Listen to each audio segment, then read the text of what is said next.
Hey guys, tonight we begin with the hidden world behind convent walls, where piety and chastity were preached, but not always practiced. Because while the Middle Ages left behind grand cathedrals and sacred manuscripts, they also left behind court records, confessions, and letters that reveal a far less saintly side of medieval nuns. One that includes secret lovers, hidden pregnancies, escape tunnels, and even full-blown orgies conducted under the guise of spiritual ecstasy. So before you get comfortable, take a moment to like the video and subscribe, but only if you genuinely enjoy what I do here. And let me know in the comments where you're tuning in from and what time it is for you. It's always fascinating to see who's joining us from around the world. Now dim the lights, maybe turn on a fan for that soft background hum, and let's ease into tonight's journey together. When a woman entered a medieval convent, she was expected to leave the world behind. Along with her dresses, jewellery, and last name, she also handed over her right to any physical affection, ever again. In theory, she became a bride of Christ. In practice, the marriage was often open to interpretation. The vow of chastity was serious business. No touching, no flirting. Definitely no midnight rendezvous in the cloister garden with Brother Thomas from down the hill. But as any good historian, or bishop with a headache, will tell you, vows are only as binding as the will to follow them. And in many convents, the will was flexible. For some nuns, the vow of chastity was treated more like a suggestion.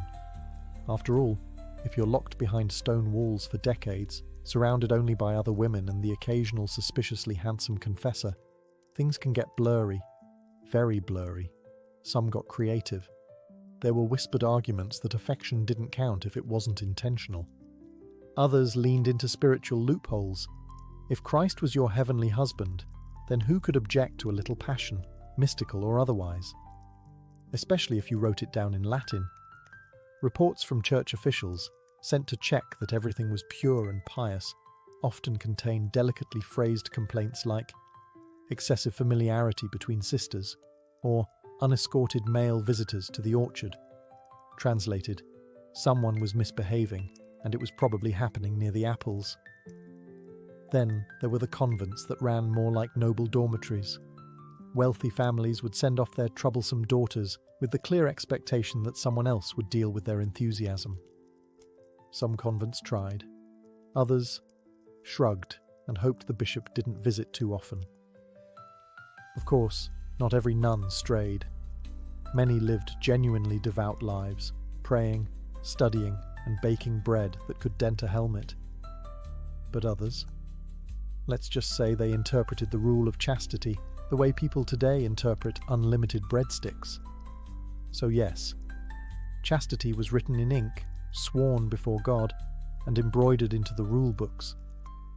But behind those quiet walls, things were occasionally rewritten. Pregnancy, as a general rule, is difficult to explain away, even more so when you're a nun. While you could conceal a secret lover or smuggle in a wheel of contraband cheese, a growing belly was significantly harder to tuck under a habit, and even harder to explain without implicating at least one person, several sins, and occasionally a confused donkey. Medieval convents were supposed to be sanctuaries of chastity, but reality had other ideas. Church records, bishopric complaints, and truly scandalized abbesses all suggest one consistent truth. Nuns were getting pregnant. Not hypothetically, not symbolically, physically, undeniably, and inconveniently pregnant. The excuses were often creative. Some claimed demonic possession. Others cited miraculous conception, which, while technically possible in biblical precedent, was treated with skepticism when it happened 3 towns over and involved Brother Jacques, the choir director. One nun even claimed she fell on a man. Hard to argue with gravity. Once discovered, convents usually responded with panic and strategic memory loss. The pregnant nun would be sent on retreat or develop a sudden, prolonged illness requiring total seclusion. If she gave birth, the baby might be whisked away under the cover of night, either to a foundling home, a sympathetic relative, or, in the darker cases, nowhere good at all. Some infants were quietly buried on convent grounds, with headstones that read like vague apologies to God. The father? That was always the next question, and the answers varied. Priests, travelling nobles, gardeners. In one memorable trial, the accused was a wandering musician with a harp and indecent smile. No further explanation was given, or needed. Punishment was equally inconsistent. Peasant-born nuns might be excommunicated and sent away in disgrace. Noble-born sisters, on the other hand, often received stern warnings and a sabbatical. One particularly brazen abbess got caught with a lover and a child, and still managed to keep her job. Clearly, management worked differently back then.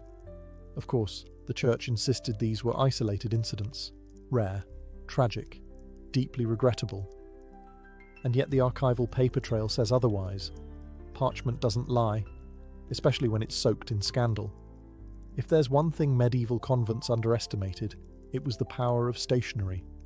Love in the cloister was a delicate operation, silent, coded, and written with the kind of flowery Latin that could either be a romantic confession or a very intense prayer. Nuns may have taken vows of silence, but their quills, far less obedient. Letters were everything. When face-to-face trysts were too risky, and meaningful glances across the chapel became unfulfilling, love found its loophole through ink and wax. Some were slipped through cracks in the cloister wall. Others were tucked into loaves of bread, or passed via suspiciously helpful novices with excellent poker faces. The contents ranged from sweet to unprintable. One nun wrote to her priest-lover that she longed to drink of his chalice of devotion. The bishop investigating the case was so unsettled, he ordered the letter burned, twice, just to be sure. These secret romances weren't always fleeting flings either. Some lasted years. One nun in France maintained a correspondence with a young nobleman for over a decade, outliving 2 abbesses and at least 3 failed attempts to catch her. She finally got caught after quoting Ovid a little too accurately in the convent's choir book.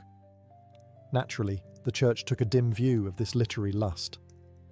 When letters were discovered, punishments followed: excommunication, penance, confinement to solitary prayer, or worse, a forced public reading of the letters before the entire convent, which may have been more humiliating than divine judgment. And the lovers?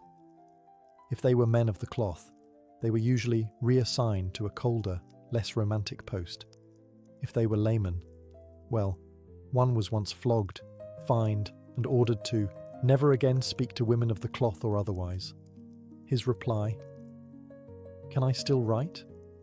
Even more embarrassing were the cases where love letters got intercepted and passed around like medieval gossip columns.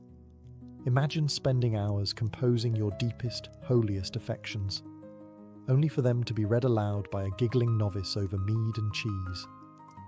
Still, the ink kept flowing, because when walls were high and eyes were watching, love adapted, with metaphor, innuendo, and very determined handwriting. In theory, a convent was a fortress of purity. In reality, it was more like a boarding school with walls, and in some cases, a surprising number of escape routes. Medieval nuns weren't just spiritually restless, some were physically inventive. And if you're imagining dainty women gently tiptoeing through a rose garden gate, you'd be wrong. Some of these escape attempts involved scaling walls with bedsheets, bribing guards, crawling through underground drains, and, in one case, dressing as a monk and walking out the front door like it was a normal Tuesday. The motivations varied. Some fled to reunite with lovers. Others simply hated monastic life. A few wanted to return home after realizing that eternal silence meant exactly that, even during meals. Perhaps the most legendary of all escapees was Sister Benedetta of Verona. Sent to the convent at age 14, she made 3 separate attempts to flee. On the 3rd try, she disguised herself as a novice from a neighbouring abbey, forged travel papers, and escaped on a cart of vegetables. She reportedly made it halfway to Venice before being caught, not because of her disguise, but because she kept trying to flirt with the guard. Some escapes were more dramatic. In Saxony, a group of nuns staged a collective breakout after their abbess banned music. They overpowered the gatekeeper with a loaf of stale bread and vanished into the woods. Church authorities later described them as disoriented and unrepentant, which frankly sounds like the tagline for an excellent medieval drama. When caught, escaped nuns were usually hauled back and subjected to some delightful combination of public shame, fasting, and being locked in a cold stone room with nothing but a crucifix and disappointment. Repeat offenders, and there were many, might be transferred to stricter convents, where the food was worse and the walls were higher. But for some, even that wasn't enough to extinguish the flame of rebellion. A few nuns escaped, married their lovers, and lived out their days pretending they'd never seen a cloister, let alone lived in one. Because sometimes the habit just didn't fit, and the window was open. Every scandal has its icon, and in the annals of convent impropriety, Sister Agnes of Würzburg deserves her own stained glass window, preferably one that blushes. Agnes was, by all accounts, an intelligent and charming nun with a notable gift for music, prayer, and hosting a night in her cell for over a year. Yes, a night. A real one. Armour, sword, probably some tragic backstory. His name has been lost to history, which is suspicious in itself, but what we do know is that he was reportedly recovering from wounds sustained in battle. Where exactly this battle took place is unclear. It may have been in a field, a tavern, or perhaps the convent courtyard after he tripped trying to sneak in. According to the bishop's records, the night was discovered after a novice reported strange clanking noises coming from Agnes's cell. Upon investigation, church officials found the man hiding behind a tapestry, eating preserved figs and humming hymns to pass the time. His only defense. Sister Agnes is a healer, of both body and soul. Agnes, to her credit, did not deny the affair. In fact, she seemed genuinely annoyed to be interrupted. She stated that she was caring for the wounded, and that compassion is a holy virtue, which is true, though rarely invoked to justify cohabitation with a chain-mailed boyfriend. The scandal rocked the convent, not just because of the affair, but because of the duration. A few weeks, even a secret rendezvous, forgivable. But 12 months, during which the knight was seen at least twice wearing a borrowed monk's robe and helping with garden chores. That took planning and commitment. The fallout was swift and theatrical. Agnes was stripped of her position, publicly shamed, and reassigned to a stricter order. The knight? Fined and exiled, though one record dryly notes that he did not seem regretful, which is probably the most medieval way of saying he smirked the whole time. As for Agnes, she later wrote letters protesting the church's hypocrisy, quoting scripture and medical texts in her defense. One line stood out: "Had I let him die, I'd be a sinner still." Not all scandals in medieval convents involved sneaking knights or secret letters. Some were louder, moaned, wept, and trembled in full public view, all while claiming to be in contact with the divine. Enter the mystic nun. In the Middle Ages, certain nuns were known for having ecstatic religious visions. These weren't your average quiet moments of reflection. No, these were full-bodied, eyes rolled back, trembling on the floor spiritual encounters. And while some church officials called them holy, others had questions. Mostly, why did these visions sound so enthusiastic? Take Sister Beatrix, a nun from the Low Countries, who claimed Christ came to her nightly. Not metaphorically, physically. Her writings described embraces of divine warmth and spiritual union beyond the veil of flesh. At one point she declared herself wedded to the Lamb, which might sound innocent until you read the parts where she compared his presence to fire that spread within and without. Subtle. Then there's Hadovich of Antwerp, a 13th century mystic whose poetry reads like the medieval version of a steamy romance novel, if that novel were set entirely inside a chapel. She wrote of consuming love and being pierced by divine light. Some of her lines were so vivid that later church scholars tried to edit them into more appropriate metaphors. The original versions, however, are preserved and eyebrow-raising. To be fair, not every nun faked their ecstasy. Many were sincere. Medieval theology encouraged intense emotional relationships with Christ, sometimes verging into language that modern readers might file under PG-13. But sincerity doesn't cancel out the fact that these visions caused serious stirrings, both spiritual and otherwise. Not everyone was impressed. Some bishops accused these women of attention-seeking. Others worried about the influence such visions had on younger, more impressionable nuns. One particularly skeptical archbishop referred to them as hysteria masquerading as holiness. He was later reassigned, possibly for saying what everyone else was thinking. Still, some mystic nuns became celebrities. Their visions were recorded, copied, and venerated, which, in medieval terms, meant they got away with writing divine fan fiction and calling it theology. If there's one thing medieval monasteries were known for, it's restraint, of the body, of the tongue, and especially of the stomach. Fasting was seen as holy. Hunger was a virtue. Appetite? A temptation best left in the garden with the snake.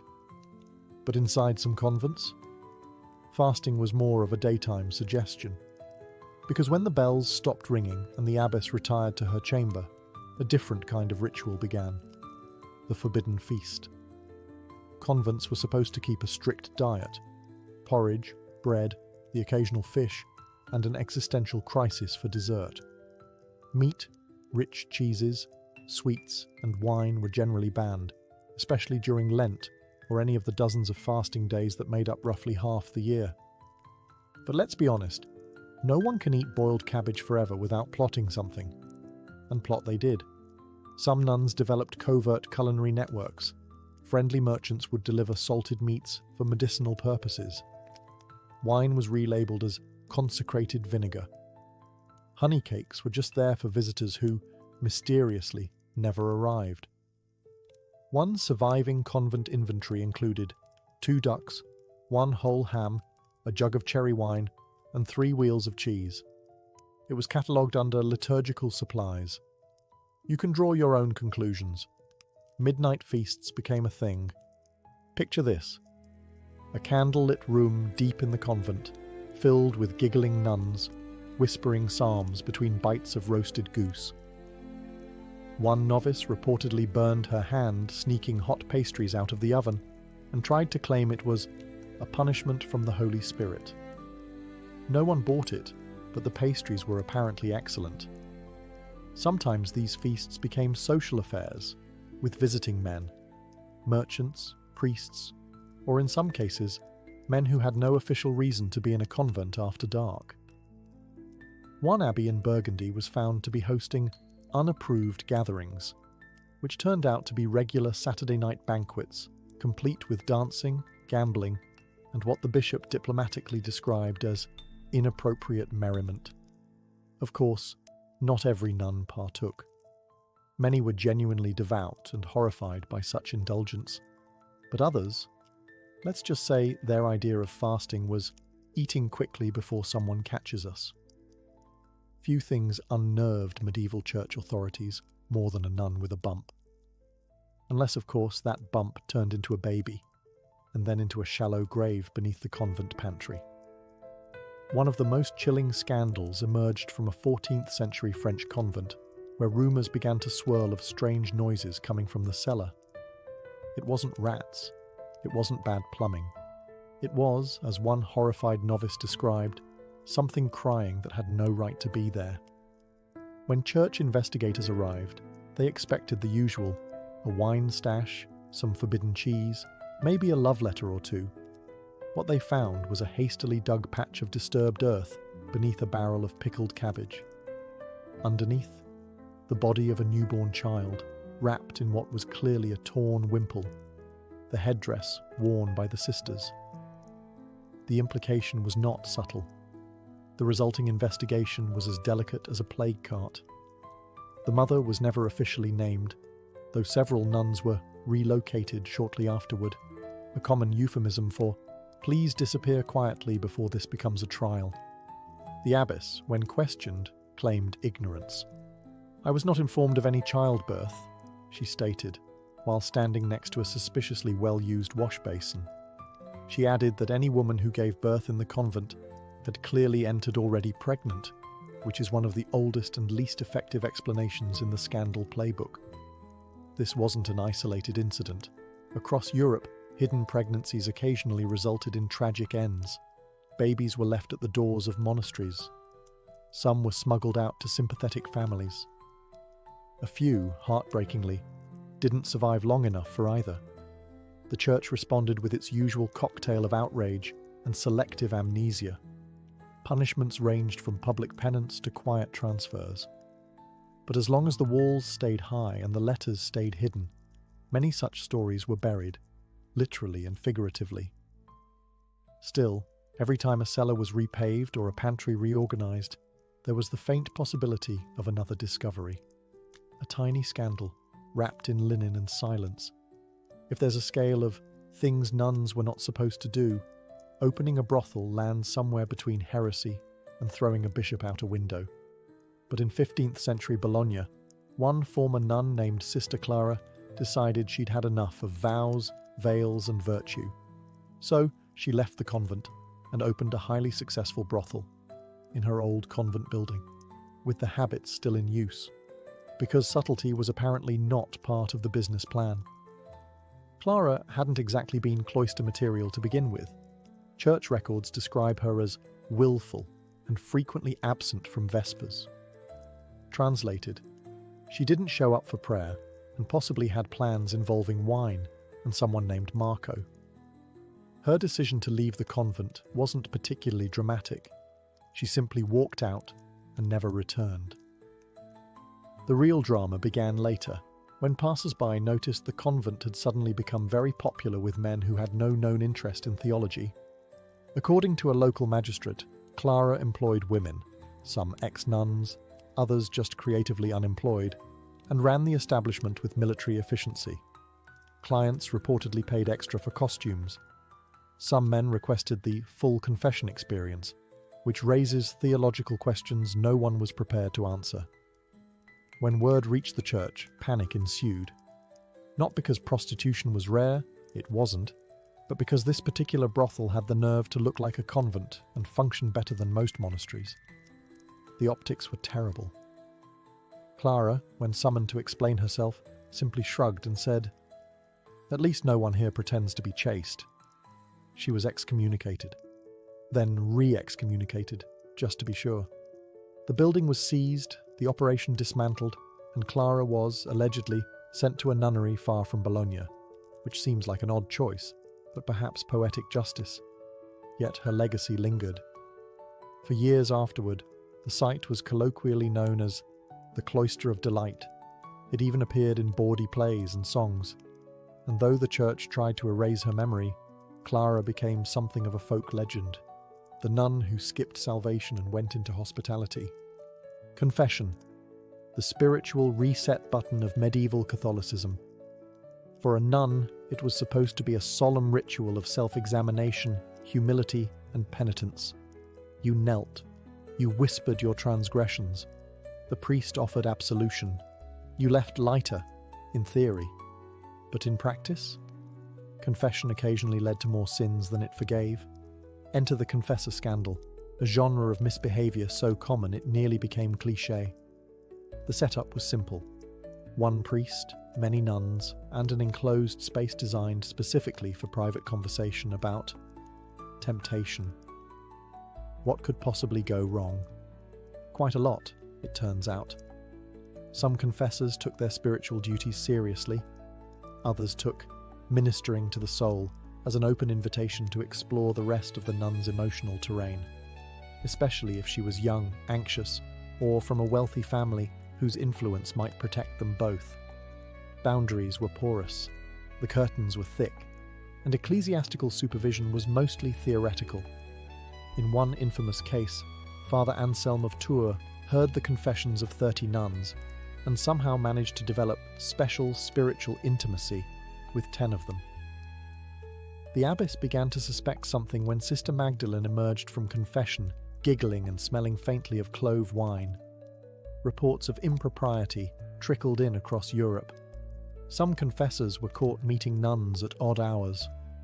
Others received love letters disguised as theological questions. One was discovered with his hand on a novice's knee, claiming he was checking her for signs of demonic possession. Creative, at least. The Church's response? Delicate silence, followed by reassignment. A confessor accused of misconduct was usually sent to another diocese to reflect, which in medieval terms meant, do it somewhere else and try not to get caught this time. Meanwhile, the nuns were left in awkward positions. Some were shamed. Others were blamed entirely, accused of seducing the priest with feminine charm, which, in many cases, meant existing while under 30. A few refused to confess again at all, choosing silence over sanctity. Of course, not every confession turned scandalous. But the setup, male authority, female submission, secret conversations, was practically an invitation to abuse, especially when wrapped in incense and Latin.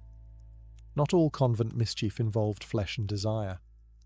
Some of it came in the form of suspiciously helpful nuns, with access to plants that could either heal a headache or terminate a pregnancy.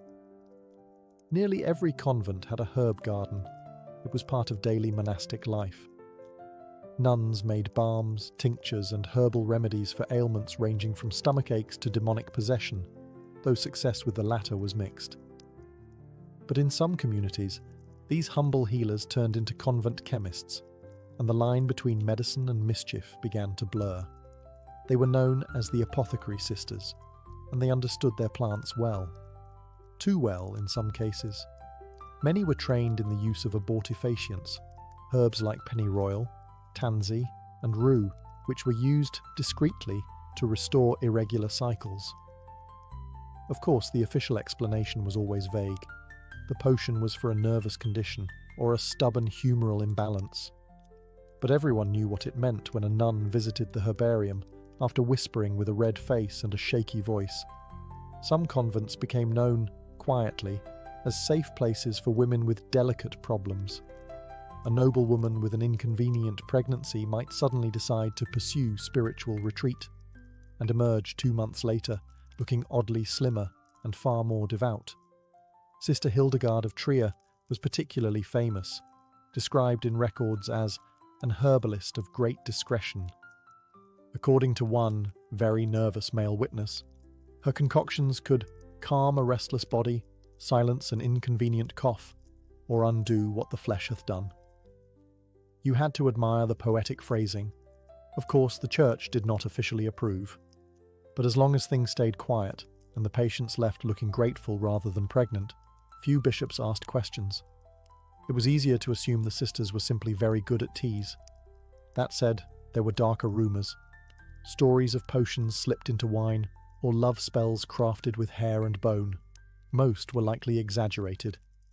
But some convents did face inquiries for harbouring witch-like tendencies, which in 15th century Europe was not the sort of review you wanted from your local inquisitor. For most medieval nuns, public exposure was a spiritual hazard. But for some, it became a legal necessity, especially when their private transgressions turned into public litigation. Across Europe, convents occasionally found themselves dragged into secular courts. The causes varied.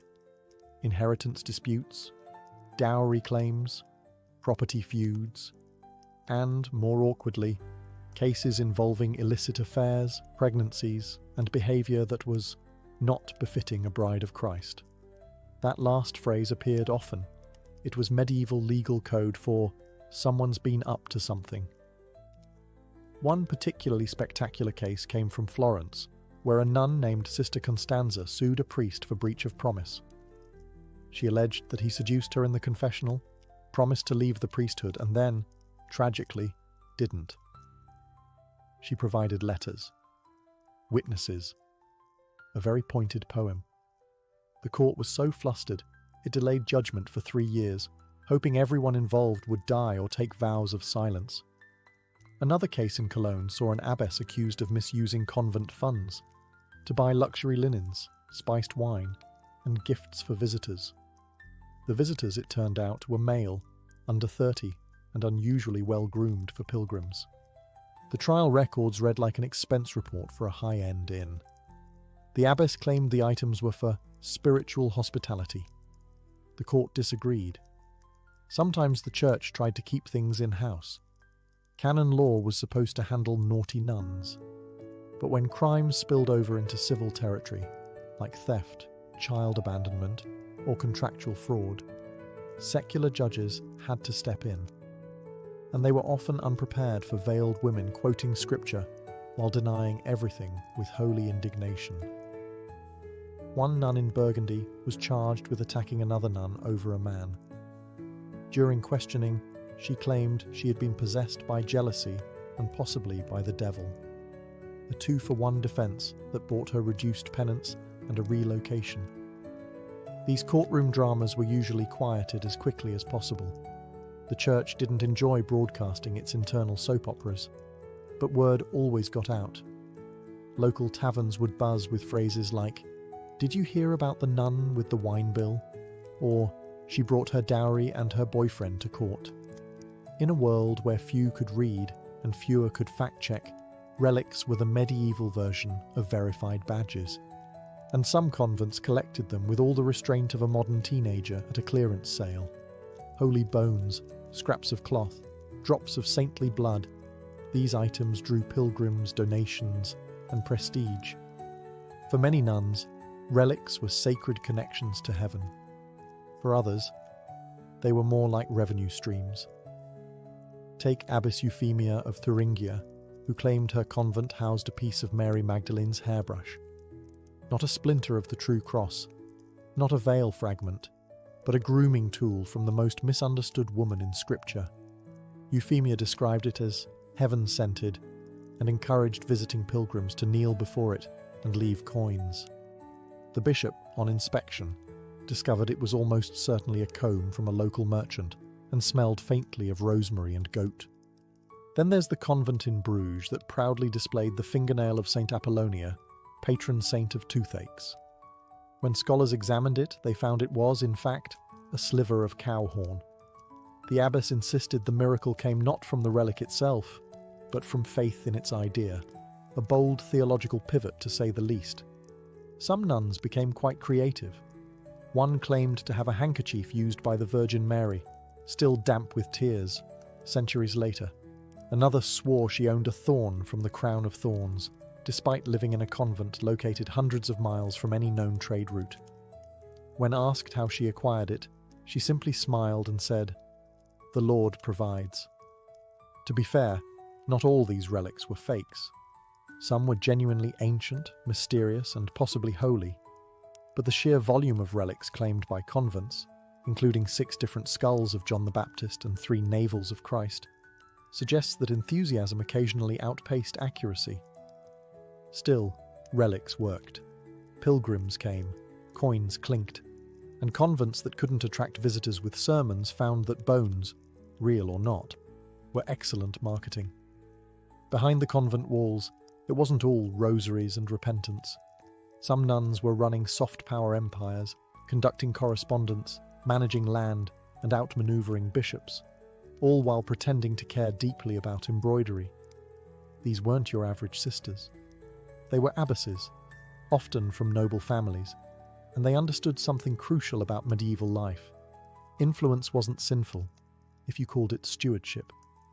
Take Abbess Matilda of Essen, who effectively ran her abbey like a duchy. She negotiated land deals, hosted royal guests, and once publicly corrected a visiting count's Latin. She was revered as pious and terrifying, a combination that allowed her to get things done while technically never leaving the cloister. Many convents controlled vast estates. The church may have frowned on women wielding authority, but it had no problem accepting their taxes. That left abbesses and senior nuns in charge of finances, agriculture, and disputes with tenant farmers. And like any good landowner, they sometimes bribed local officials, forged a deed or two, and encouraged favourable tithes through blessings. One convent in Normandy famously negotiated its own treaty with a rival monastery after a dispute over fishing rights turned into a full-blown holy turf war. The abbess at the time, Sister Julienne, wrote a peace letter described by scholars as unusually sharp for a woman sworn to humility. Translation: she absolutely roasted the abbot in flawless Latin. Then there was the political matchmaking. Noble families frequently installed their daughters in convents, not always for piety, but for strategic placement. A nun from the right lineage could serve as a family agent, passing along information, lobbying quietly, or even delaying papal decisions with conveniently lost letters. Some convents had spies, some had lawyers. One German abbey reportedly employed a scribe who also knew fencing, which suggests their copy editing process was especially intense. Of course, the church noticed, and occasionally tried to crack down, but as long as the sisters remained outwardly devout, there was little the hierarchy could do. You can't excommunicate someone for being too competent, even if they're clearly running the place like a velvet-gloved mafia. By the late Middle Ages, some convents had evolved into something resembling self-contained cities, complete with economies, hierarchies, gossip, secrets, and, yes, the occasional underground baby swap. Not all scandal wore a sultry smile or left behind a pile of love letters. Some wore silence. Not the holy kind, but the strategic kind. The kind of silence that kept reputations intact, that covered up the crying, the blood, the sudden illness.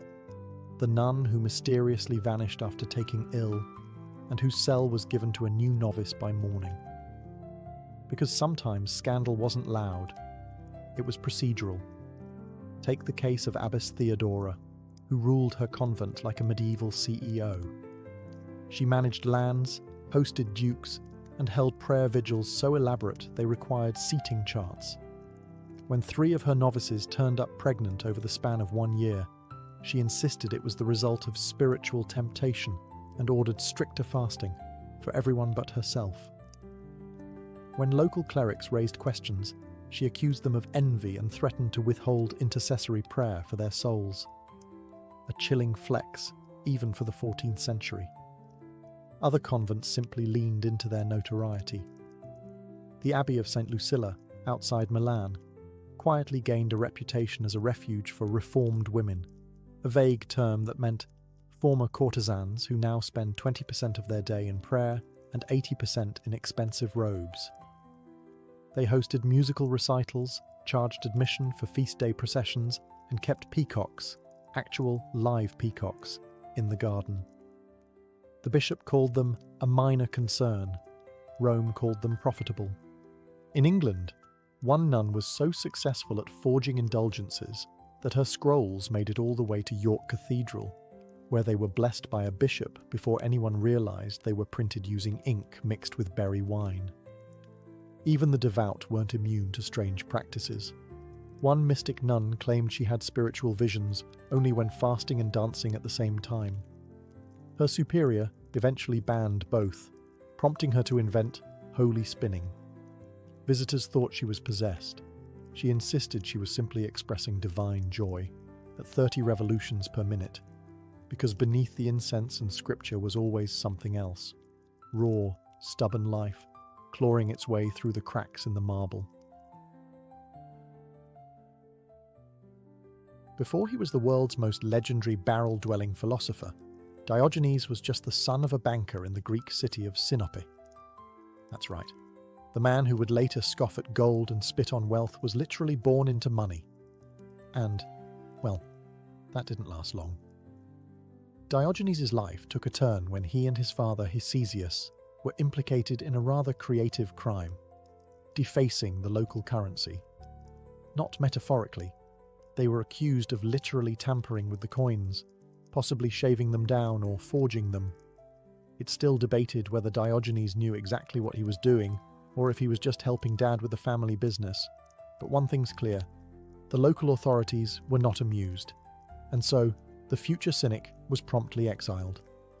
Now, for most people, being exiled from their hometown would be a tragedy. For Diogenes, it was a career move. He fled to Athens, the philosophical epicenter of the Greek world. and decided that instead of crawling back into respectable society, he would dismantle it, bit by bit, with sarcasm, a sharp tongue, and complete disregard for pants. Athens, at the time, was full of prestigious thinkers and polished sophists.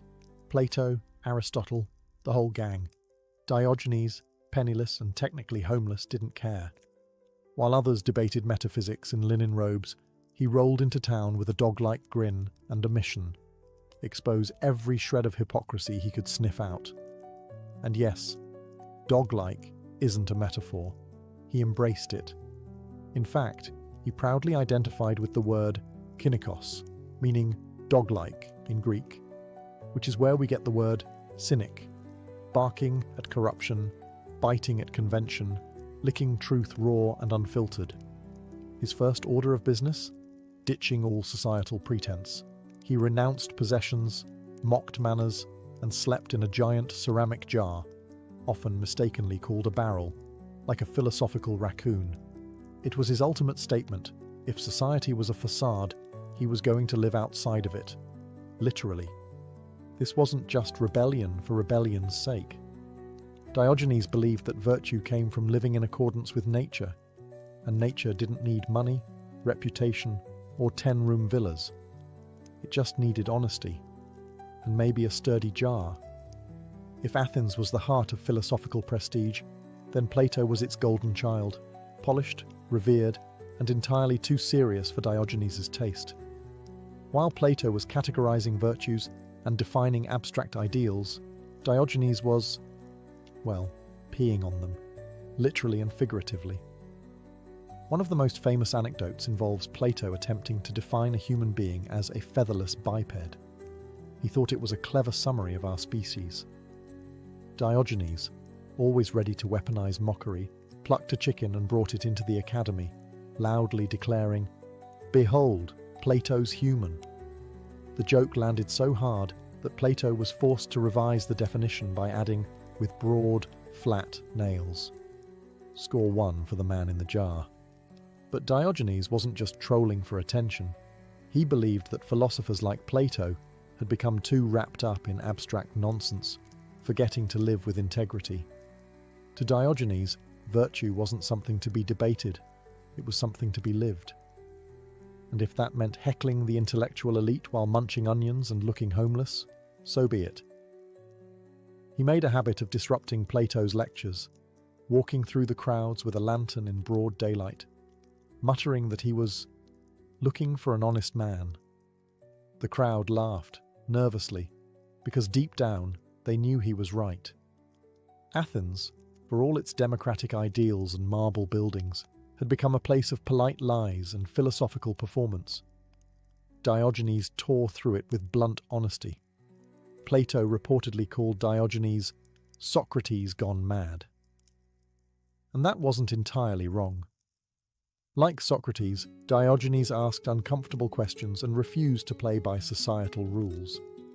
But unlike Socrates, Diogenes didn't want a dialogue. He wanted a spectacle. And he was more than happy to play the clown if it meant revealing hypocrisy. He made the simple life look outrageous. He begged without shame, ate whatever scraps he could find, relieved himself wherever he pleased, often to the horror of onlookers. But each action, however crude, was a philosophical statement. Why should he feel shame for natural functions when others felt no shame for lying, cheating, and hoarding wealth? Where Plato built ideal worlds, Diogenes smashed the illusions of this one. And if you asked him, that made him the real philosopher, even if he did smell a bit like old olives and existential dread. By now, Diogenes had become a full-time philosophical menace. He had no permanent address, unless you count the massive ceramic jar he slept in, tucked away in the marketplace like some kind of sentient street art installation. He owned almost nothing, just a cloak, a stick, and a cup, until he saw a boy drinking water from his hands and promptly threw the cup away. "A child has beaten me in plainness of living," he said. That was the thing about Diogenes. He didn't just talk about simplicity, he outsimplified everyone. He wasn't pretending to reject wealth while secretly hoarding silver under his mattress. No, He quite literally lived off scraps, bathed in rainwater, and slept with the dogs. In fact, he often called himself a dog, not as self-insult, but as a badge of honor. Dogs live naturally, without shame, pretense, or obsession with status. And that's exactly how Diogenes wanted to live, bark included. Then there was the lamp, or lantern depending on the translation, which he famously carried during the day. "What are you doing?" people would ask. "Looking for an honest man," he'd grumble. Of course, the subtext was clear. He wasn't finding one. He wasn't even hopeful. The joke was the point, a slap in the face to everyone who thought themselves virtuous while living lives dripping in compromise. His daily life became performance art, and every gesture was a lesson. When he was once caught masturbating in public, he reportedly quipped, "If only it were as easy to relieve hunger by rubbing my stomach." Crude, absolutely. But for Diogenes, natural acts weren't shameful. Hypocrisy was. And let's be clear, Diogenes wasn't poor because he had to be. He had offers of shelter, food, even patronage from wealthy admirers. He turned them down like someone dodging a pyramid scheme. For him, accepting charity meant chaining yourself to obligation, and Diogenes wouldn't be leashed. Not by money, not by decorum, and definitely not by society's awkward coughs when he did something uncivilized in public. He wasn't living on the fringe of society. He had planted himself there like a thorn, sharp, uncomfortable, and impossible to ignore. If everyone else was busy polishing their masks, Diogenes was proudly showing his dirt. And in a world full of roles and rituals, that was the most radical act of all. One of the most iconic encounters in ancient philosophy, and possibly in all of history, happened between the dirtiest man in Athens and the most powerful man on earth. Enter Alexander the Great, a young conqueror with the ego of a god and the army to back it up. After hearing stories about Diogenes, Alexander was intrigued. Here was a man who had nothing, wanted nothing, feared nothing, and yet commanded attention across the Greek world. Naturally, Alexander had to meet him.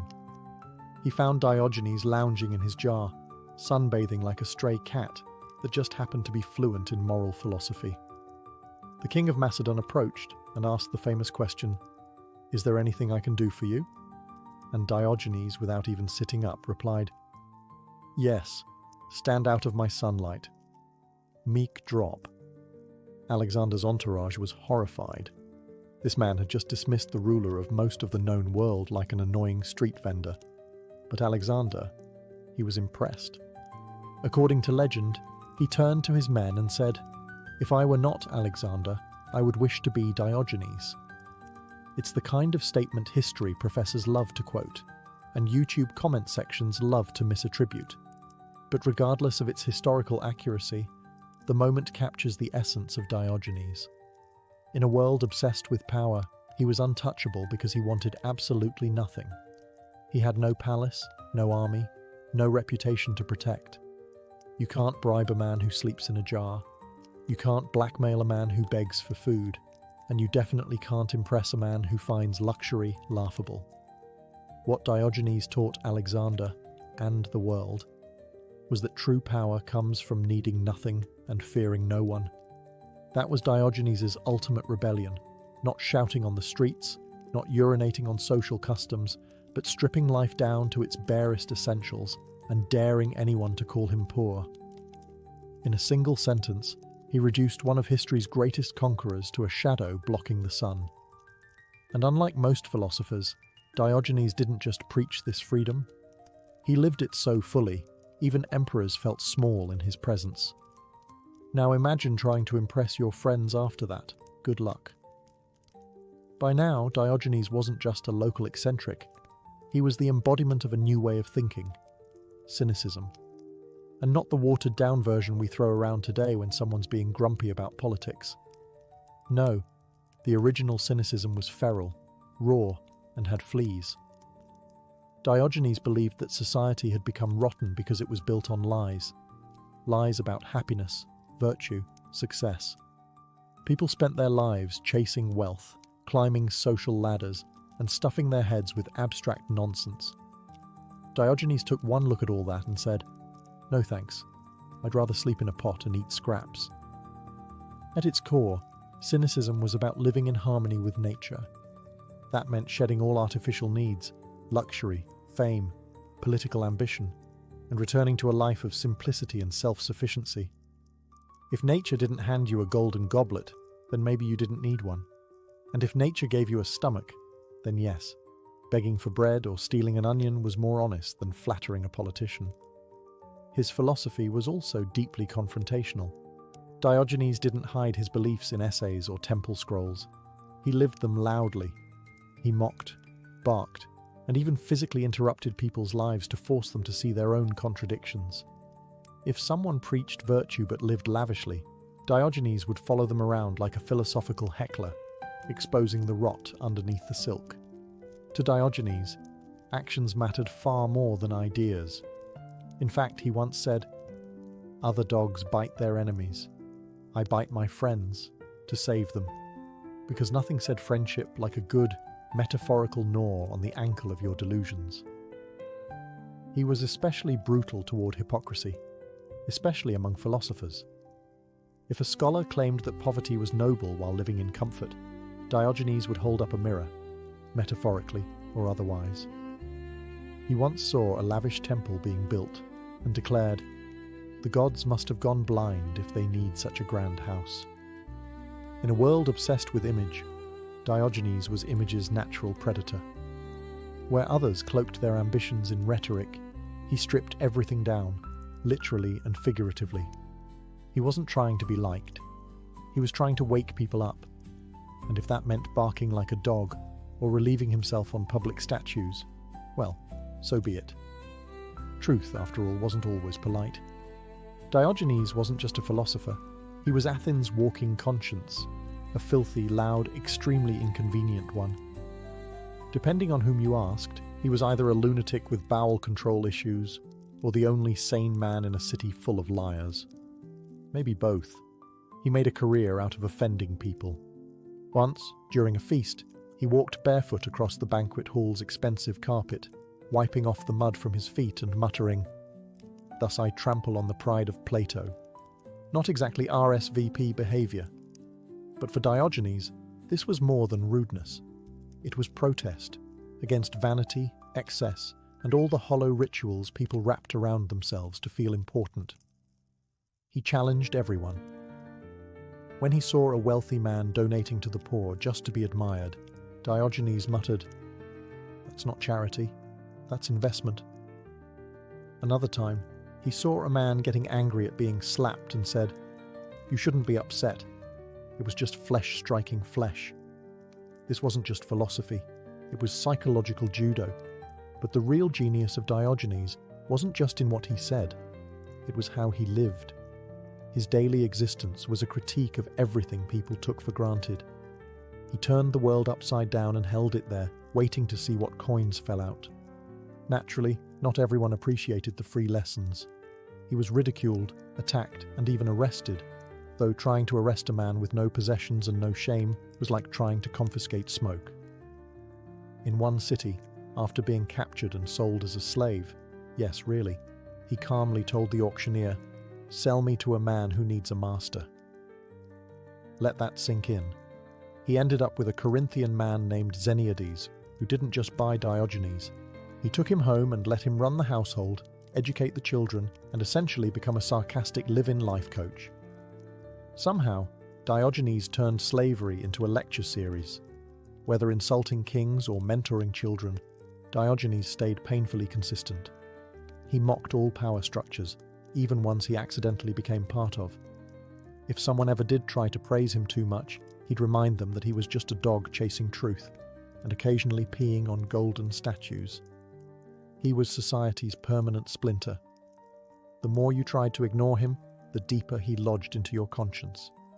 To say Diogenes had strong opinions about social conventions would be like saying the sun is a bit warm. He didn't just reject polite customs.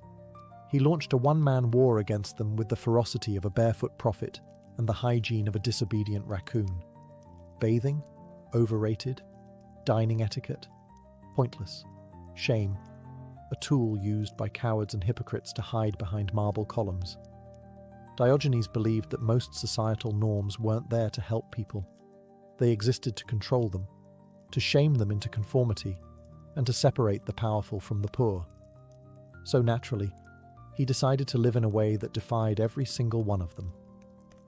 He often walked around barefoot through broken streets, even in the winter.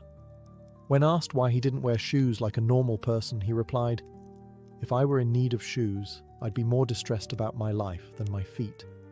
Diogenes also had a knack for performing embarrassing bodily functions in public, and not out of ignorance. He knew exactly what he was doing. These acts weren't random, they were statements. He believed that if something was natural and necessary, it shouldn't be a source of shame. In other words, if you're going to scold me for burping, but not for cheating your neighbour, your moral compass is broken. Even begging became a form of resistance. While most beggars tried to appeal to pity or social obligation, Diogenes treated it as a spiritual test, for himself and the person being asked. If they gave, fine. If not, that was fine too. Either way, he stayed honest and hungry. But Diogenes wasn't just rebelling for rebellion's sake. His whole existence was an ongoing experiment to see how little a person needed to live well. Not just survive, live well, with dignity, with freedom, with a sense of humour sharp enough to slice through the pomp of politicians and the polished language of philosophers. He exposed the absurdity of conventions by ignoring them entirely, and the more people insisted he behave normally, the more he doubled down, proving that many so-called civilized behaviors were really just rituals we performed to make ourselves feel superior. In a world that obsessed over masks, Diogenes was barefaced, and probably barefoot, laughing in the sun, asking us why we weren't. Diogenes, of course, didn't leave behind memoirs, marble busts, or temples in his honor. He wouldn't have wanted them. In fact, if someone had tried to build him a statue, he probably would have spat on it. His legacy lives not in what he created, but in what he destroyed. Illusions, pretensions, and egos. As for his death, like everything else about Diogenes, it's surrounded by stories that are somewhere between tragic, ridiculous, and profoundly fitting. Some say he died from holding his breath out of boredom with life. Others claim he succumbed to an infected dog bite, irony not lost on anyone familiar with his nickname. And then there's the version where he simply lay down, said nothing, and didn't get back up. No grand last words, no dramatic curtain close, just the world's loudest cynic slipping away silently, as if even death didn't impress him. When asked how he wanted to be buried, Diogenes reportedly replied, "Throw me outside the city wall and let the beasts have me." Shocked, someone asked if he was worried about animals tearing him apart. Diogenes answered, "Not if you give me a stick to chase them away." "But you won't be able to use it," the man pointed out. "Then why should I care what happens to me when I'm dead?" Diogenes. 1. Mortality. 0. In the centuries after his death, Diogenes' teachings didn't disappear. They spread like wildfire among those who were tired of hypocrisy. His brand of cynicism inspired a whole school of thought, influencing later Stoics like Epictetus and Marcus Aurelius, who borrowed the idea of self-sufficiency and virtue untainted by wealth or reputation. Even today, in an age obsessed with filters, followers, and fortune, Diogenes still feels oddly relevant. He's a reminder that true freedom isn't found in owning more, it's in needing less. That dignity doesn't come from titles, but from living in line with your values, even if those values include yelling at statues and living in a barrel. He may have died penniless, homeless, and barefoot, but Diogenes left behind something far more durable than gold. The uncomfortable truth. The kind that sticks in your brain like a splinter and dares you to laugh at yourself. Or at least question why you're not carrying a lantern. You'd think a man who barked at citizens, slept in a jar, and publicly scolded Plato would be a forgotten footnote in philosophy. And yet Diogenes has become a symbol, not of madness, but of radical honesty in a world built on illusion. The fact that we still talk about him over 2,000 years later says something. It says that deep down, people are still hungry for truth, even if it smells like onions and lives in a barrel.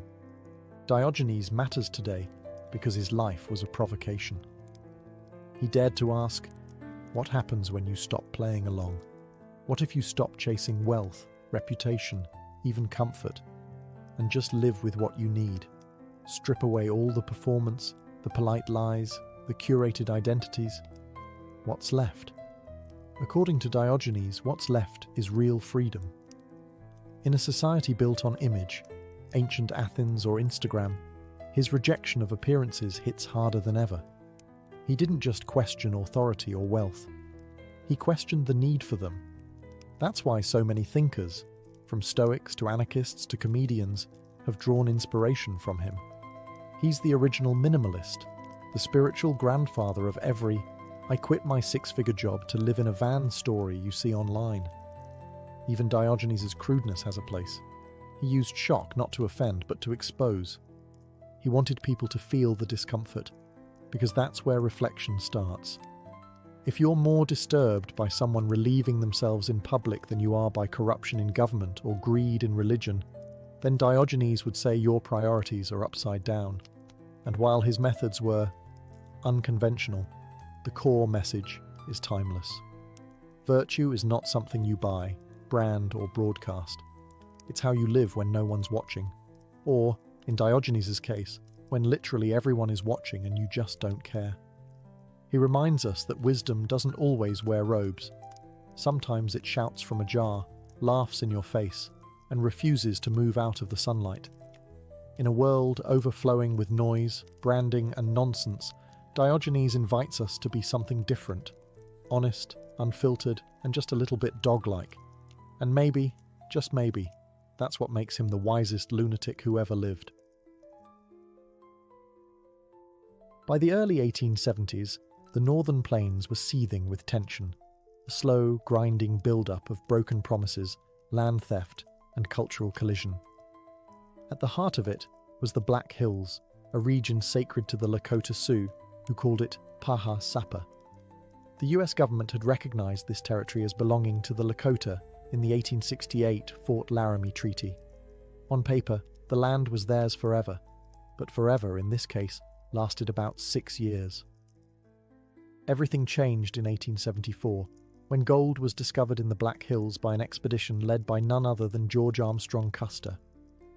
Word got out, and like flies to honey, thousands of prospectors poured into the region, violating the treaty and desecrating sacred ground. The government, rather than enforce its own agreement, tried to buy the land from the Lakota.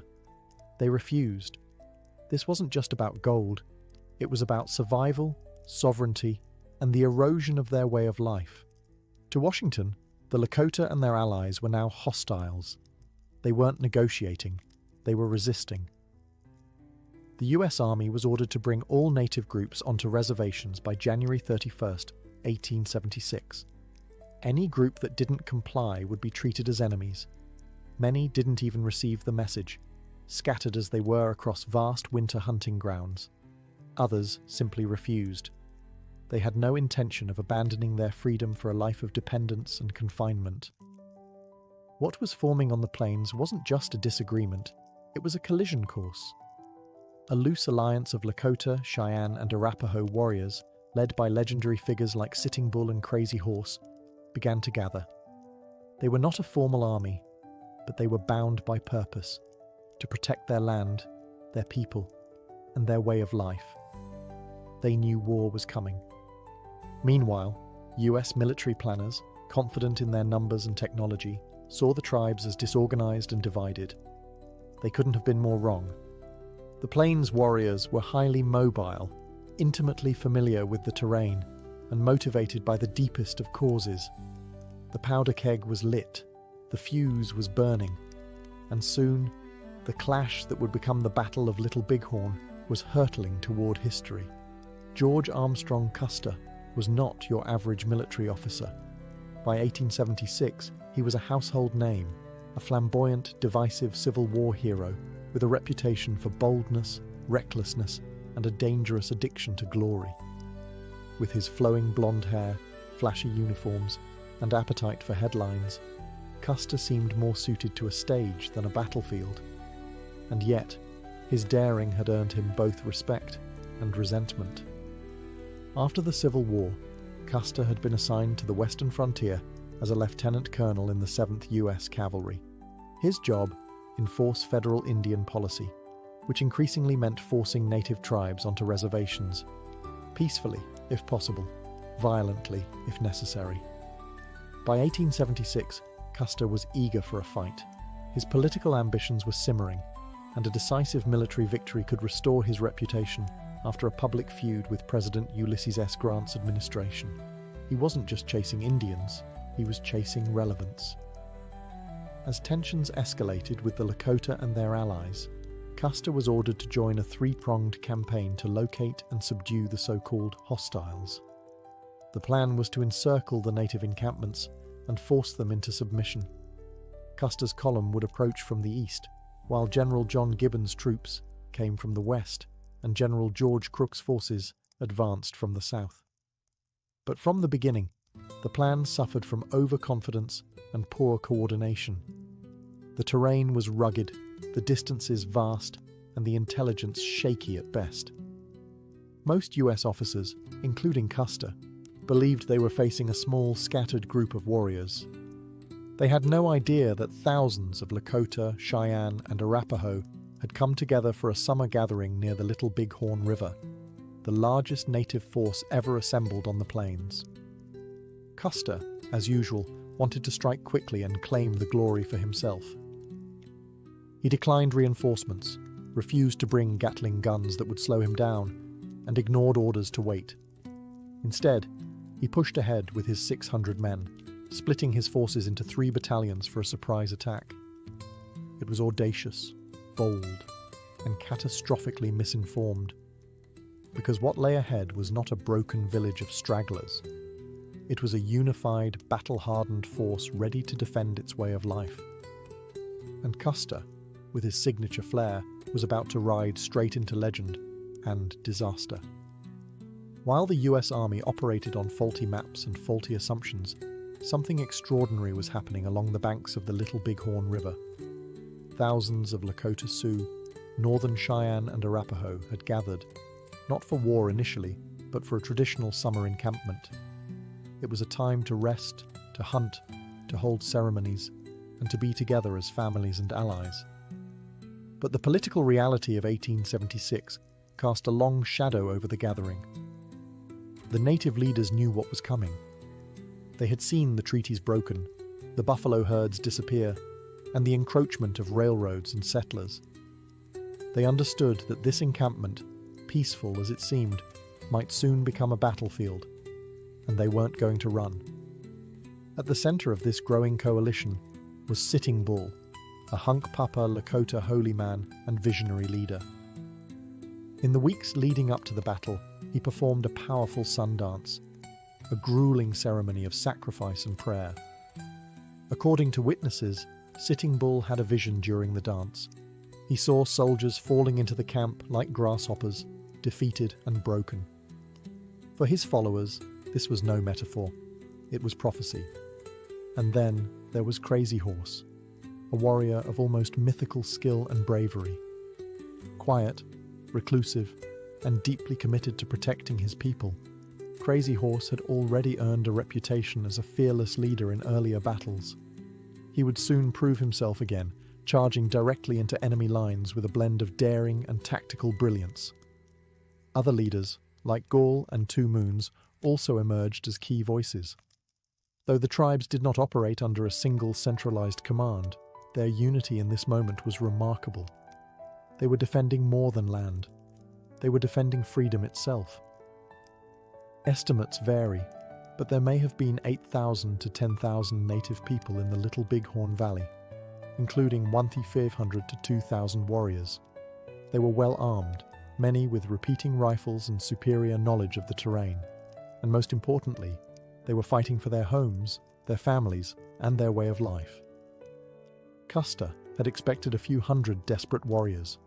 Instead, he was about to face a formidable coalition, one born not just of resistance, but of spiritual resolve, ancestral duty, and the fierce will to survive.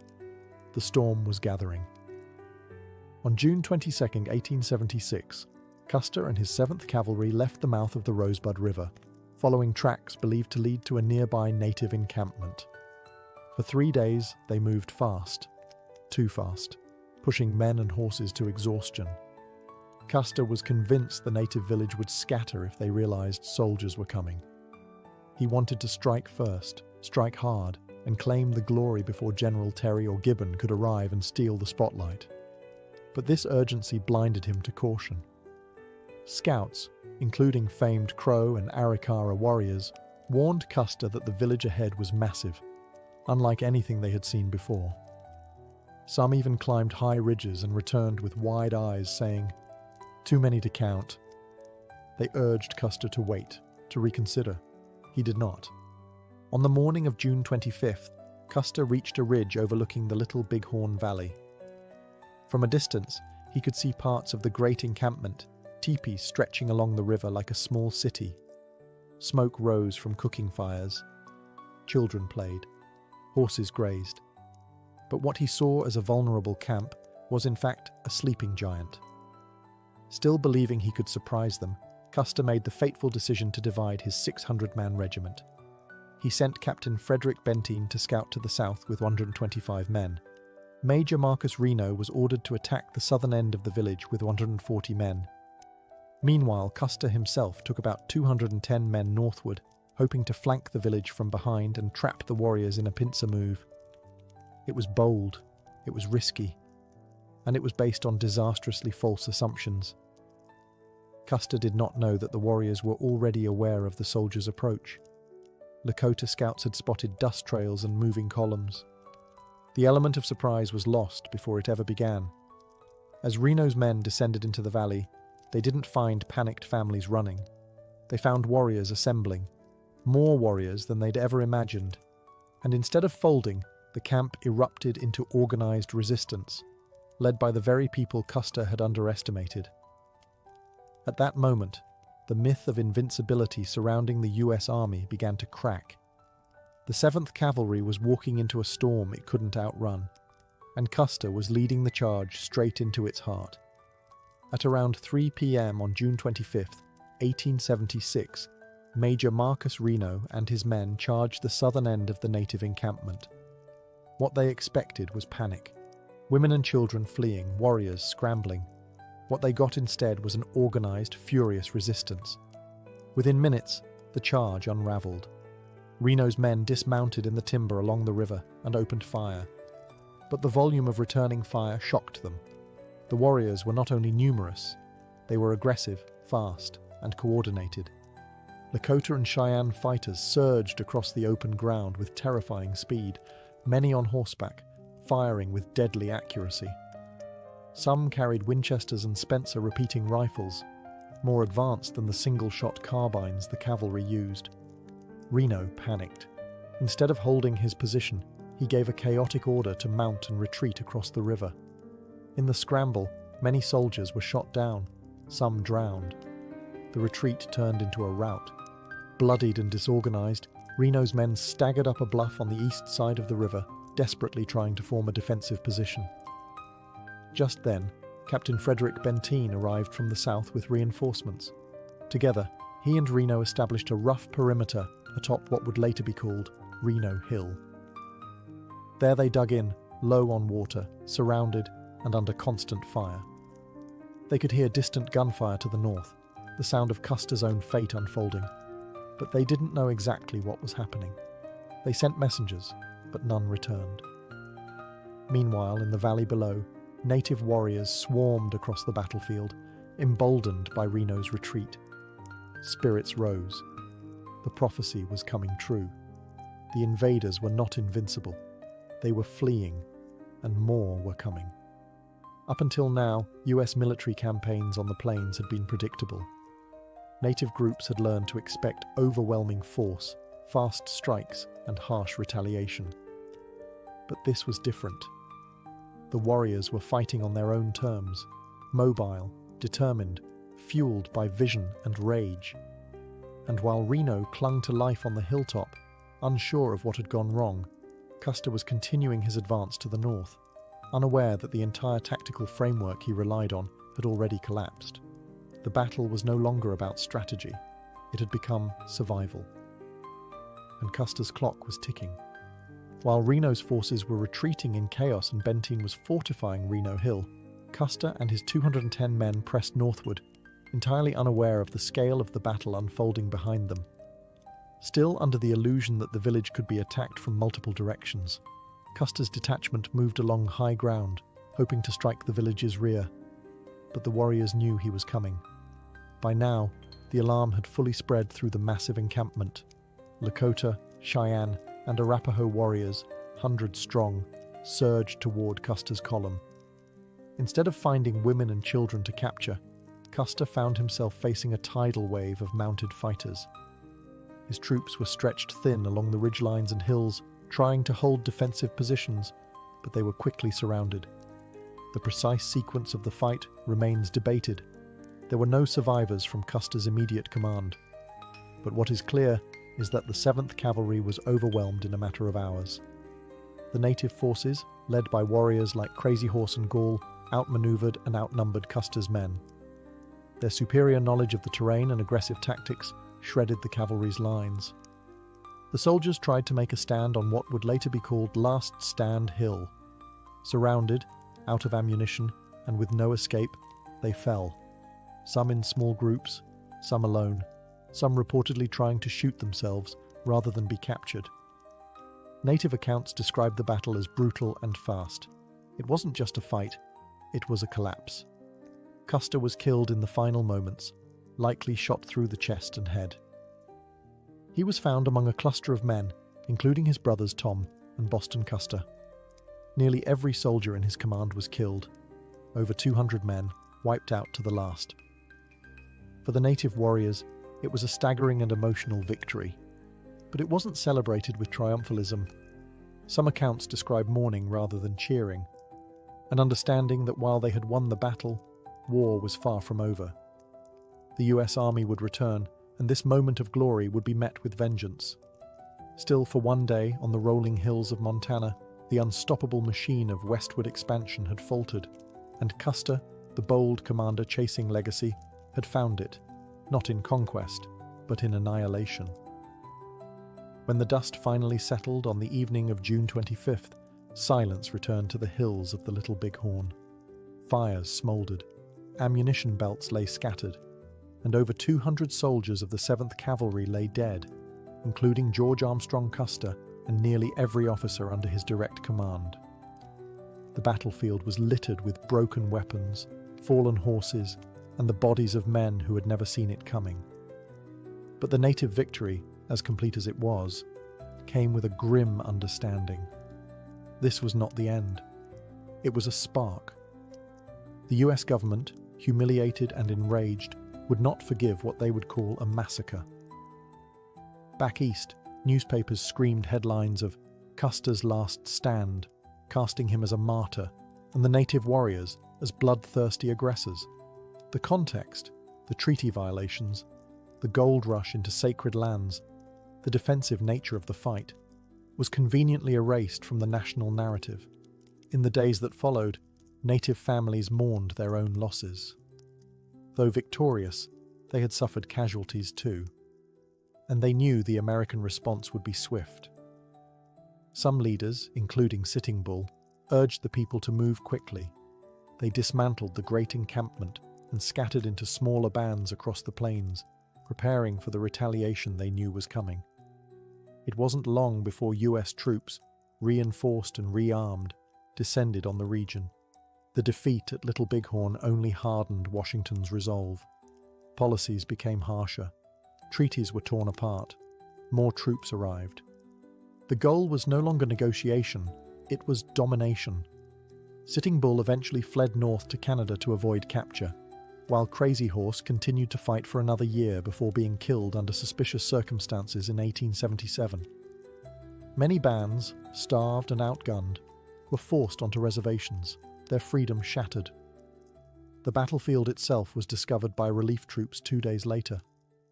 The scene they found was grim and haunting. Many soldiers had been stripped of their uniforms and equipment, a traditional warrior custom meant to deprive enemies of dignity. Some bodies were mutilated, others left untouched, depending on tribal customs and the intensity of the fighting. But no one could deny what had happened. Custer was gone. The 7th Cavalry was decimated. And for a fleeting moment, native resistance had achieved the impossible. They had won. The Battle of Little Bighorn was more than just a military clash. It became a symbol, warped and weaponized by history. For the Lakota, Cheyenne, and Arapaho, it was a rare and hard-won victory against overwhelming odds. For the US government and its citizens, it was a humiliation that demanded swift, merciless retribution. In the American imagination, the narrative was quickly twisted. Custer was transformed from a reckless glory chaser into a tragic hero, the valiant general who made a last stand. The complexity of his decisions, the arrogance of his tactics, and the injustice of the US invasion into treaty-protected lands were all swept under a wave of patriotic mythology. The press labelled the native victory a massacre, erasing the fact that it was a defensive battle on native land. But among native communities, the battle was remembered very differently. It was a moment of unity, bravery, and prophecy fulfilled. The great encampment at the Little Bighorn represented a final shining moment of freedom, before the long shadow of reservation life closed in. For many, the battle became a point of pride, a testament to resistance and resilience. It proved that the indigenous peoples of the plains were not passive victims, but active defenders of their world. Yet the cost of that victory came swiftly. Within months, military campaigns intensified. The buffalo herds, already devastated, were targeted deliberately to destroy the native food supply. Tribes were relentlessly pursued. By 1877, Crazy Horse was dead.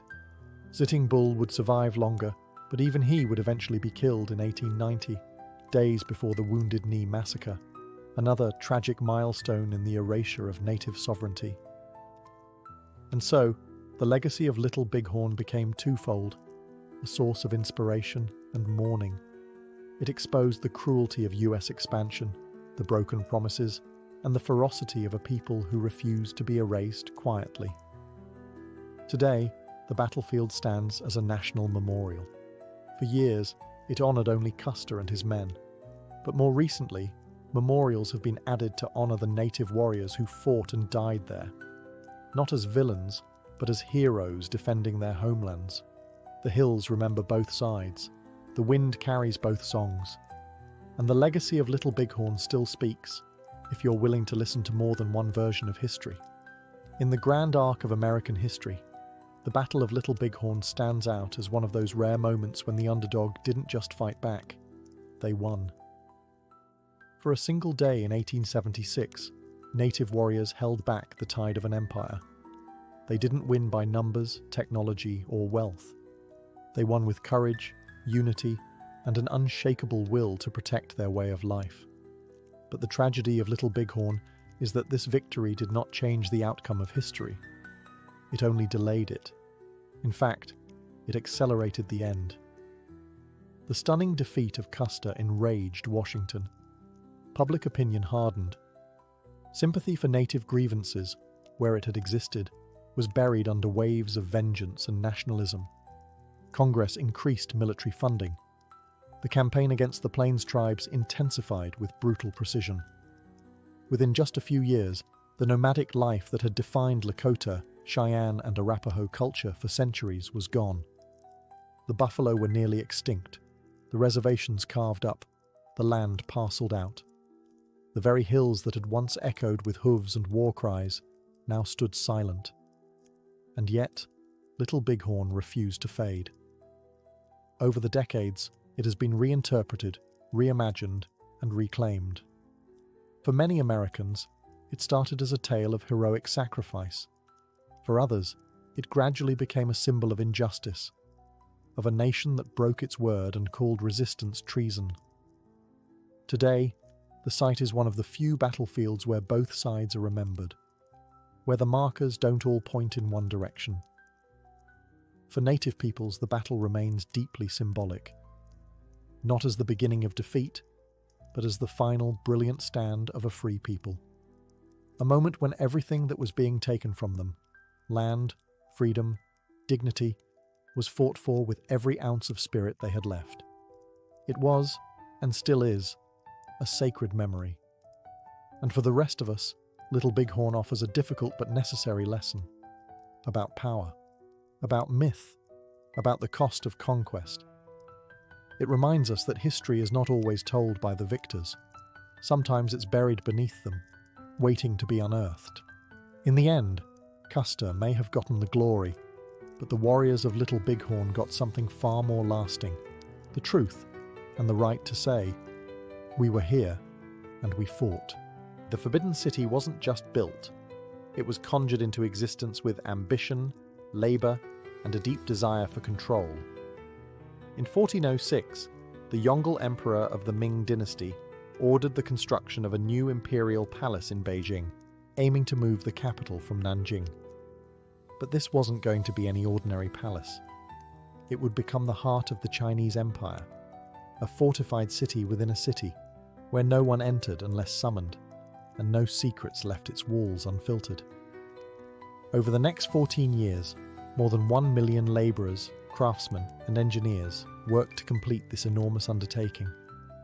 The materials alone were drawn from every corner of the empire: golden Nanmu wood from Sichuan, giant marble blocks hauled across frozen rivers, and millions of glazed roof tiles baked to perfection. Brick by brick, an empire's pride was set in stone. When finished, the Forbidden City covered nearly 180 acres and housed over 900 buildings. Its layout followed strict Confucian principles: symmetrical, orderly, hierarchical. At its core lay the Hall of Supreme Harmony, where emperors were crowned and decrees thundered through the bureaucracy. But beyond the grandeur, the deeper purpose was psychological. This wasn't just a residence, it was a statement. The emperor does not live among you, he lives above you. And make no mistake, it was truly forbidden. The average citizen of Beijing never stepped foot inside. Even high officials entered only by imperial permission. Guards stood at every gate, spies lurked in every corridor. The outer city bustled with markets and common life, but inside the red walls, time slowed and ceremony ruled. It was a world locked in ritual, cloaked in mystery, and insulated from the messiness of daily life. But beneath its golden rooftops and crimson columns, the Forbidden City was also a pressure cooker. For all its beauty, it was built to isolate, to keep power centralized, to shield the emperor from threats both physical and political. In time, it would become a place of intrigue, betrayal, and whispers in the shadows. A palace? Yes, but also a stage for 5 centuries of empire, ambition, and slow unraveling. From the outside, it dazzled. From the inside, it watched, and it never ever forgot who walked its halls. At the heart of the Forbidden City sat the Emperor, the Son of Heaven, the living bridge between the mortal realm and the divine. But for all his cosmic authority, the man on the throne often led a life of extraordinary isolation. The Forbidden City didn't just protect the Emperor, it consumed him. Every day of his life was scripted with suffocating precision.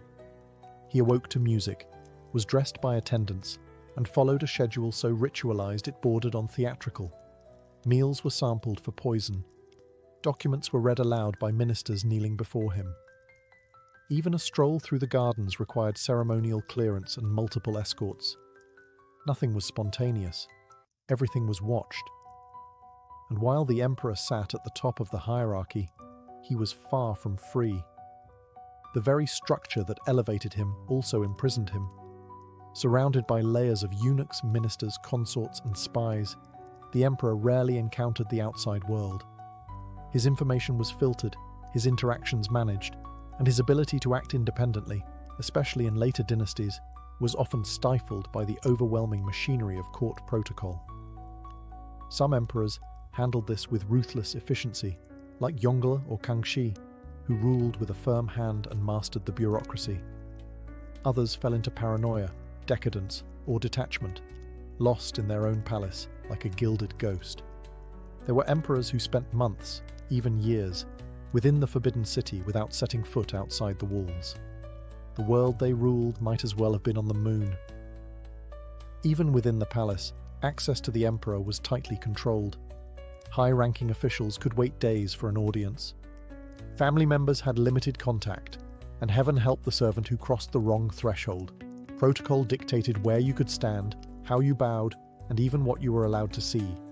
In theory, the emperor could command legions with a word. In practice, he often struggled to know who to trust or what was really happening beyond his walls.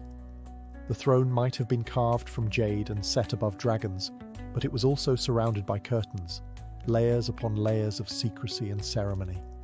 The forbidden city crowned its emperor in gold, but it also wrapped him in silence. Behind every throne in the forbidden city stood an invisible army, not of generals or ministers, but eunuchs. Castrated men who served within the palace, eunuchs began as humble servants, but evolved into some of the most powerful and feared figures in imperial China. In a world where women were cloistered and men were threats, eunuchs occupied a strange middle space, intimate with the emperor, yet politically useful because they could never father rival dynasties. At first, their duties were simple: managing palace chores, delivering messages, caring for imperial robes. But as the emperors became more secluded, especially during the Ming and Qing dynasties, eunuchs began to fill the vacuum. They controlled access to the emperor, filtered information, and eventually took over administrative functions entirely. Some wielded more power than generals. Others had the emperor's ear in ways even his own family didn't. And with power came ambition and corruption. The history of eunuchs in the Forbidden City is a cycle of rise and ruin. For every loyal servant, there was a schemer manipulating imperial decisions, silencing opponents, and hoarding wealth. Some eunuchs, like Wei Zhongxian during the late Ming period, effectively ran the empire from behind silk screens. His enemies disappeared, his allies were promoted, and entire ministries lived in fear of his whispers. But the influence of eunuchs wasn't just political. It was personal. They cared for the emperor since childhood, watched him grow, and often became surrogate fathers, mentors, or enablers. Their presence was constant. In the emperor's chambers, his study, his court. If the emperor was lonely, it was often the eunuchs who knew, and sometimes exploited, that loneliness. Yet their lives were far from luxurious. Many were forcibly castrated as boys, often from poor families hoping to secure them a future inside the palace. Those who survived the brutal operation and years of menial work could, with cunning and luck, rise in rank. But they were always viewed with suspicion by Confucian scholars and military elites, tolerated, used, and eventually scapegoated when things went wrong. In a city built on ceremony and secrecy, the eunuchs were the silent hands that moved the pieces. Not kings, not pawns, but something far more complicated and far more dangerous. Beyond the grand halls and towering gates of the Forbidden City lay its most secretive zone, the inner court. This was the emperor's private world, a maze of palaces, gardens, and sleeping chambers hidden deep behind the red walls. Here, the business of state gave way to the business of dynasty, consorts, concubines, and children. And here, politics took on a new, more intimate form, one where beauty, jealousy, and bloodlines ruled the game. The inner court was divided into 3 main palaces for the emperor's use and 6 residences for the empress and concubines. But don't be fooled by the serene names and fragrant gardens. This was not a peaceful retreat. It was a battlefield, with dozens, sometimes hundreds, of women competing for favor. The inner court was a world of veiled threats, whispered alliances, and calculated ambition. At the top stood the empress, the legal wife of the emperor. She held rank and ceremony, but not always his affection. The emperor's heart and heirs often came from the concubines, whose status could rise or fall overnight depending on a glance, a pregnancy, or a single rumor. Some bore sons and were elevated to power. Others faded into obscurity, their names forgotten, their futures quietly erased. Palace maids and senior eunuchs acted as intermediaries, messengers, and, occasionally, spies. Nothing happened without being seen. Nothing was forgotten. The women of the court had little freedom, but they wielded influence in subtler ways, through charm, manipulation, and sometimes poison. Occasionally, a consort would gain such favor that she effectively ruled through the emperor. One of the most famous was Empress Dowager Cixi, who rose from low-ranking concubine to virtual ruler of China for nearly half a century.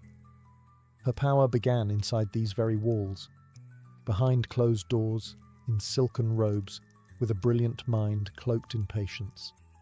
To outsiders, the inner court was silent and perfumed, a place of art, music, and refinement. But behind the latticed windows and painted screens, it was a pressure chamber where status, survival, and lineage collided. In the Forbidden City, power did not only march in boots and robes. Sometimes it tiptoed through moonlit corridors in embroidered slippers, smiling sweetly, waiting to strike. Inside the Forbidden City, every gesture had meaning. Every step, every bow, every incense offering. Nothing was done casually.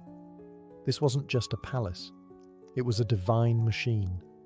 And the emperor wasn't just a man. He was the son of heaven, the bridge between the earthly and the celestial. That meant every movement he made had cosmic weight. It wasn't just about power. It was about order.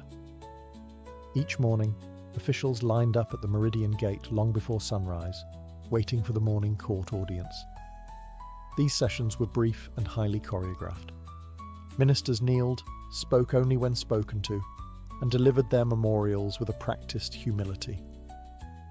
Outside the palace, they were powerful men. Inside, they were shadows at the emperor's feet. One of the grandest rituals was the winter solstice ceremony, where the emperor offered sacrifices at the Temple of Heaven to ensure harmony between heaven and earth. These rituals weren't optional.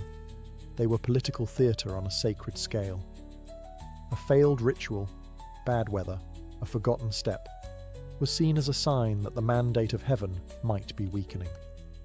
Inside the palace, rituals governed every aspect of life: weddings, funerals, births, even meals. The emperor's food was inspected by multiple officials, tasted for poison, and arranged according to strict traditions. If the emperor changed the menu without permission, chaos could ripple through the kitchens and court alike. But perhaps the most telling ritual was silence. You didn't speak to the emperor unless spoken to. You didn't look him in the eye. Even his family bowed, rose, and retreated backwards. Distance was mandatory. Intimacy was rare. Over time, the obsession with ritual became a double-edged sword. On one hand, it preserved continuity, structure, and legitimacy across centuries. On the other, it paralyzed decision-making. Ministers debated protocol, while the world outside changed. Foreign powers advanced. Revolution stirred. But inside the Forbidden City, the officials were still arguing about the proper number of ceremonial steps for a royal procession. The rituals that once cemented power began to calcify it. They kept the empire spinning, but also stuck in place, like a beautifully painted clock whose hands no longer moved. Inside those golden walls, the performance continued, flawless, precise, and increasingly irrelevant. Beneath the lacquered beams and golden tiles of the Forbidden City lay a world not seen in paintings, a world of shadows, whispers, and endless suspicion. Though the walls kept enemies out, they couldn't keep ambition in. And in a palace where power was concentrated, inherited, and often unstable, the greatest dangers weren't armies at the gates. They were servants in your chamber. Spying was not just common, it was institutionalized. Eunuchs reported to other eunuchs. Palace maids gossiped in coded whispers. Even concubines had informants bribing or blackmailing lower servants for information about their rivals.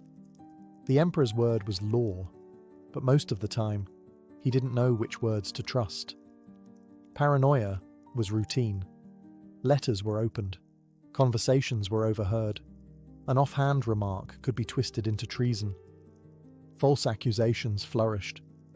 Ministers might rise to glory one day and be exiled the next based on a whisper.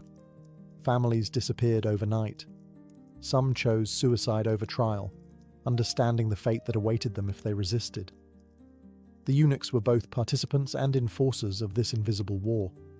While some were loyal and protective of the emperor, others built spy networks that rivaled secret police.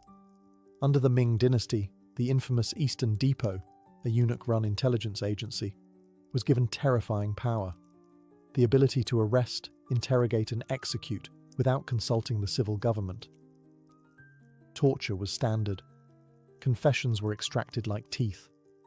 And while court scholars and officials resented the eunuch's influence, they weren't above intrigue themselves. The court was a chessboard, and every promotion, every marriage alliance, every imperial edict was a move in an endless game. At times, even the emperor was a pawn, especially if he was young, sickly, or uninterested in ruling. Regents and dowagers pulled the strings, smiling in daylight and striking by night. It was a world where success demanded silence, cunning, and an impeccable memory for allegiances. One misstep, even an unguarded look, could be fatal. And yet, people schemed on. Because in the Forbidden City, there was no higher prize than proximity to the throne, and no deeper fall than losing it. Beneath the rituals and red walls was a city that never truly slept, only watched and waited. The Forbidden City may have looked eternal, its golden roofs glowing in the sun, its red walls unshaken by time. But inside, dynasties rose and crumbled with alarming frequency. Power that appeared divine from a distance often turned out to be dangerously mortal up close. And sometimes, the empire didn't fall on a battlefield. It fell in a quiet corridor, behind a locked door, whispered out of existence by those closest to the throne. The Ming dynasty, which built the Forbidden City, ruled for nearly 3 centuries. But by the 1600s, it was staggering under the weight of its own bureaucracy, internal corruption, and peasant uprisings. The palace had become a maze of ceremonial obsessions and eunuch dominance, while famine and unrest brewed outside. In 1644, as rebel armies closed in on Beijing, the last Ming emperor hanged himself in the palace gardens. He left behind a note lamenting his failure and a palace ripe for takeover. The Manchus, a foreign power from the northeast, swept in and established the Qing dynasty. Remarkably, they chose to keep the Forbidden City as their seat of power, adapting its traditions while inserting their own. The architecture remained, but the language, dress, and rituals evolved. Once again, red walls absorbed the shock of transition and kept the illusion of continuity alive. The Qing ruled from the Forbidden City for another 268 years, through high points of prosperity and devastating collapse. The late Qing emperors, especially during the 19th century, struggled to adapt to modern pressures: Western imperialism, internal rebellions, and technological stagnation. Meanwhile, Empress Dowager Cixi ruled from behind a curtain, literally manipulating court politics while refusing reforms that might have saved the empire. By the time the boy Emperor Puyi ascended the throne in 1908, the Forbidden City was more museum than power center. In 1912, the Qing dynasty fell, and with it over 2 millennia of imperial rule.